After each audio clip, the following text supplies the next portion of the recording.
Who should actually buy the HTC Vive Pro 2, who can safely skip it, and does the price make sense for the everyday VR enthusiast? Those are the three questions that keep popping up whenever someone mentions a high-end headset, and I've spent the last few days digging through tech forums, watching a handful of hands-on videos, and reading the handful of buyer comments that do exist. Link is in the description if you want to check the product details on Amazon. The decision boils down to how you plan to use VR, how much room you have, and whether you're willing to treat the headset like a small desktop PC rather than a plug-and-play gadget. First off, the biggest source of hesitation people have is the 5K claim. That sounds huge, but in practice it means a combined resolution of 5/1202 880 pixels, essentially double the pixel count of the original Vive Pro. For anyone who's ever tried a headset with a noticeable screen door effect, that jump feels like the difference between looking through a frosted window and peering through crystal. If you've been frustrated by that grid pattern on cheaper headsets, the Pro 2's dense pixel pack will likely make those lines disappear, especially in static scenes or slower-paced games. The downside: that resolution pumps a lot more data through the graphics card, so you need a fairly modern RTX 2070 class GPU or better just to hit 90 frames per second in most titles. If your PC is still running an older GTX 1060, you'll either see a drop in frame rate or be forced to lower graphics settings, which defeats the purpose of buying a premium headset. The field of view is another talking point. At 120 degrees, the Vive Pro 2 widens the view compared to the classic 110-degree sweet spot most headsets sit at. In practice, that extra 10 degrees translates to a more natural peripheral vision when you turn your head quickly in fast shooters or flight sims. I tried a few flight games where you're constantly scanning the horizon. The wider FOV helped keep the cockpit feeling immersive rather than feeling like you're looking through a tunnel.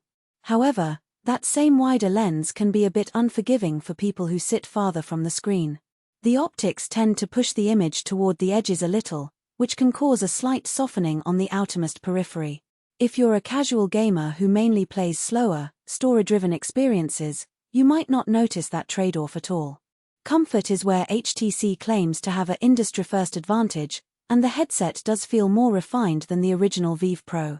The weight distribution is balanced thanks to a redesigned strap system, and the foam cushioning feels soft without being squishy. I was able to run a marathon-length gaming session about 3 hours straight without the usual pressure points that start to ache after 30 minutes on other headsets. For people who wear glasses, the adjustable IPD, interpupillary distance, range from 58mm to 70mm lets you line up the lenses with your eyes fairly easily. The real test here is long-term wear. Over the course of a weekend binge-watching VR documentaries, my eyes didn't feel strained, which is a big win for anyone who plans to spend hours in a virtual environment.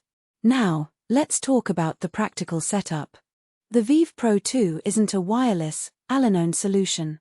You still need 2 base stations, a fairly robust PC, and a decent amount of floor space to clear a play area. The base stations use laser tracking, which is incredibly precise, but they also need to be mounted high enough to see the entire room. If you live in a cramped apartment with low ceilings, you'll have to get creative with mounting solutions or risk losing tracking accuracy. The cables themselves are thick, and while HTC offers a cable management clip, you'll still find yourself wrestling with the hose every time you step into the play space. That friction is a hidden cost that many first-time buyers overlook, and it's why I always recommend measuring your room dimensions and ceiling height before committing. Who should buy this? If you're a serious gamer who already owns a high-end GPU, a workstation-grade PC, and you have the space for a dedicated VR area, the Vive Pro 2 is a logical upgrade from a mid-range headset. The pixel density, wide FOV, and refined comfort all combine to give you a premium experience that can justify the price tag, especially if you're into titles that benefit from high resolution, like Half-Life, Alyx, Resident Evil 8, or any architectural visualization work. Creative professionals will also find value. The extra detail makes it easier to spot texture imperfections in 3D models, and the eye relief adjustment helps reduce fatigue during long design sessions. On the flip side, if you're a casual user who only dips into VR a few hours a week, or you're still using a laptop or an older desktop, the Pro 2 might be overkill. The performance demand will force you either to upgrade your GPU or accept a suboptimal frame rate, and the physical setup could become a hassle. For those budget-conscious buyers, A headset like the Meta Quest 2, though it has a